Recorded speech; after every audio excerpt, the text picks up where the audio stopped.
Bakit natituluhan ang forest land? Dahil noong araw, hindi kailangan na ang lupa mo ay nasa agricultural land o forest land.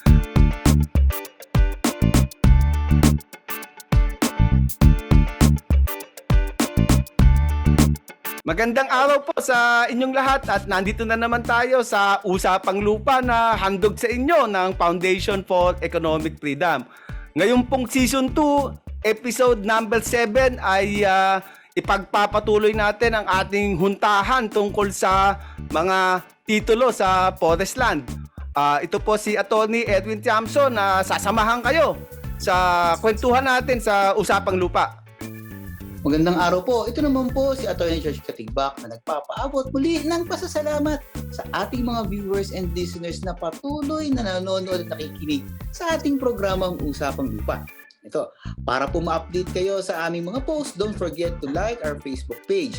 You can also send us messages doon po sa ating Facebook page kung kayo ay may mga tanong. At kung na-miss naman niyo ang iba naming episodes, pwede niyong bisitahin ang YouTube channel po ng FDF. Please like, subscribe, and hit the bell button nang sa gayon ma-notify kayo sa aming mga susunod na uploads. At doon po sa mga hilig makinig ng mga podcast, nasa Spotify na po ang Usapang Lupa. Yan. I-click nyo lang sa mga links sa ilalim ng post na ito. Yan. Sige, simulan na po natin, Atty. Erwin. Ang aking pong unang katanungan, meron po bang mga titulo sa forest lands? Atty. George, maaaring magkaroon ng titulo ang forest land kung ang titulog ito ay in-issue under Act 496 o Land Registration Act na siyang batas noong araw sa pagpapatitulo sa lupa. Bakit natituluhan ang forest land? Dahil noong araw, hindi kailangan na ang lupa mo ay nasa agricultural land o forest land. Ang tingin ng pamahalaan nung araw dyan kapag ikaw ay nagparehistro ng lupa under Act 496 ay ikaw ba ang may-ari ng lupa o hindi? Irrespective kung ito ay nasa forest land o agricultural land. Sapagkat nasa Section 19 ng Act 496, ang requirement lang doon ay ownership in fee simple. Hindi sinabing kailangang alienable or disposable lands ang lupa. Dito naman sa sa Commonwealth Act 141 at yung dating mga batas natin sa Public Land Act, yung Section 48 niyan, kapag ka ang lupa mo naman ay mayroon kang possession na matagal na, yung unconfirmed, yung tinatawag nating imperfect title, ang requirement lang dito is ang lupa mo ay agricultural. At ang korte, ang sabi ng korte, lahat ng lupa sa Pilipinas ay tinatratong agricultural lands noong araw unless maipakita ng pamahalaan na ito ay reserbadong forest land.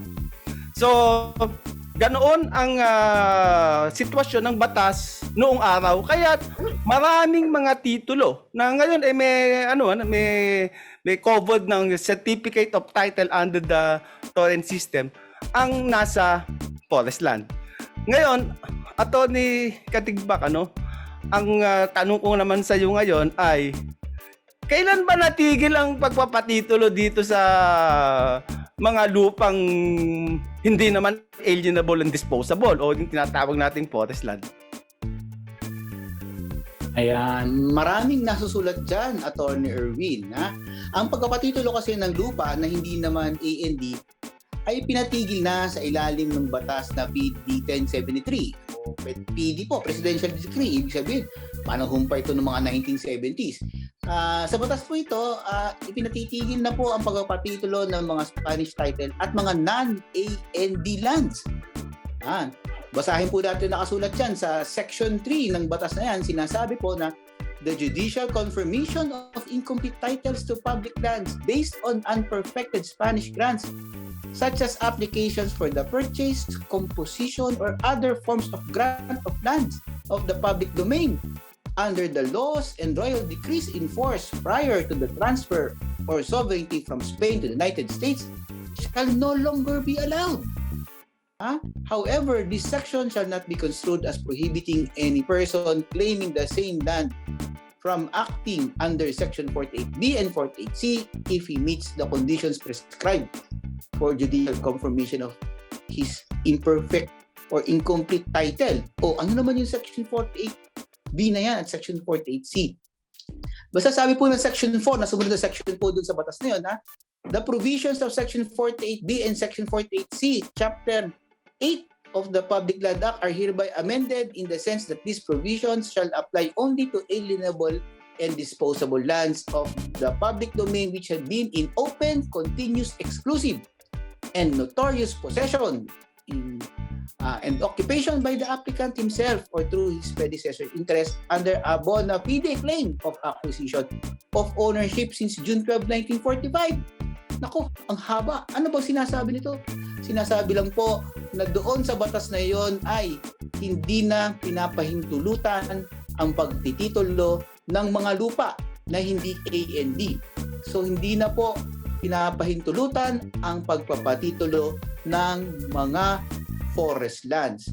At yun daw pong pagpapatitulo sa under CA 141 ay maaari lamang gamitin yung Section 48B at Section 48C. Maaari lamang gamitin ito sa alienable and disposable. So yung pong batas na yan ang nagsasabi at nagmamarka sa ating kasaysayan kung kailan ipinagbawal ang pagpapatitulo ng forest lands. Tandaan po natin, 1970s lang po yan. Yan. So ito naman po, Attorney Erwin, ang sunod na tanong, ano ang mangyayari sa mga lupa na natituluhan na, mga forest lands na natituluhan na? Kinakancel po ba ang mga titulong ito? Attorney Katigbak, cancellation na ang pag-uusapan natin at marami na namang mayayanig na mga taga-subaybay natin dito, So kailangan nating medyo suriin ng maigi ang sagot natin. Kapag ka ang titulo mo ay na-issue sa isang lupang hindi alienable and disposable matapos nung natatakdang kaganapan ng PD 1073, abay ika-cancel yan sapagkat wala nang pahintulot ang pamahalaan na magtitulo ng lupang hindi A&D matapos nitong PD 1073. Kapag ka ang lupa mo ay na-issue prior to PD 1073 sa isang lupang hindi naman alienable and disposable, ngunit ito ay kinumpirma ng korte. Kinumpirma ito ng korte under Act 496. Pwede. Hindi makakancel ang titulo mo kahit ito ay nasa forest land. Uulitin ko, kapag ang titulo mo ay issue ng korte dapat hindi ng Bureau of Lands o DENR, kapag korte ang nag-issue ng titulo mo at ito ay prior to PD 1073 at nasa ilalim ng Act 496, hindi makakancel ang iyong titulo kahit ito ay nasa forest land. Ang tawag dito ng Supreme Court, kasi marami nang naging kaso dito. Ang tawag dito sa karapatan mo na hindi makancel ay meron ka nang tinatawag na vested right. Ano ba yung vested right? Ang vested right ay karapatan na naigawad na sa iyo at hindi na mo maaaring bawiin muli ng gobyerno sapagkat ang pagkakagawad nito ng karapatan na ito ay legal sa panahon na ito ay iginawad. Nagkaroon ng kaso dyan, banggitin ko lang yung Santa Monica Industrial and Development Corporation versus Court of Appeals. Nung kasong ito ay mayroong mga parsela ng lupa na pinapakancel sa Zambales sapagkat ito daw ay nasa loob ng isang forest area. Ang sabi ng Supreme Court dito, matapos imbestigahan, matapos magkaroon ng hearing, nag-appeal, ang mga lupa palang pinapakancel na ito ay na-issue under Act 496, or ang tawag nila dito, under the previous land classification laws na nasa Pilipinas noon. Ang sabi ng Supreme Court dito sa Santa Monica, hindi maaaring cancelin ng gobyerno ang mga titulong ito sapagkat meron ng vested right ang may-ari nito. At ang lupang ito, ang sabi nila was registered prior to the present system of land classification and therefore are not subject to reversion. Yung reversion, yung pagbawi ng pamahalaan. Attorney Katigbak, kung may mga ilang titulo dito sa sa forest land, ang tanong ko naman sa iyo, kailangan pa bang kumuha ng mga permit ang may-ari ng lupa, nitong private lands na to sa pamahalaan para magamit ang lupa niya na nasa loob ng forest land na titulado? Na kailangan ng permit para gamitin ang kanilang lupang titulado kasi hindi na naman ito pagmamay-ari ng gobyerno. Pero kailangan pa rin po niyang mag-comply sa mga batas tungkol sa paggamit ng gubat. Yung tinatawag nating mga iba-ibang klaseng forest utilization na permit, kagaya ng cutting permit on private lands. Yan po ay kailangan pa rin niyang kumuha ng mga permit para gamitin ang mga produkto. Dahil sa tingin po ng DENR, ang utilization po niyan ay forest lands pa rin. Ayan. Si message na po ata yung ating direktor. Sa tingin ko, mukhang dito ata matatapos ang ating episode na ito. Sir, Attorney Erwin. Oo nga, kasi nakadalawang episode na tayo dito sa Forest Land. Kaya siguro, kailangan next episode, babalik na ulit tayo dito sa Kapatagan, At next episode, ang ating pag-uusapan naman ay tungkol sa pagsasurvey ng lupa at iimbitahan natin ang isang magiting na surveyor upang magpaliwanag sa atin tungkol sa hanap buhay ng isang geodetic engineer.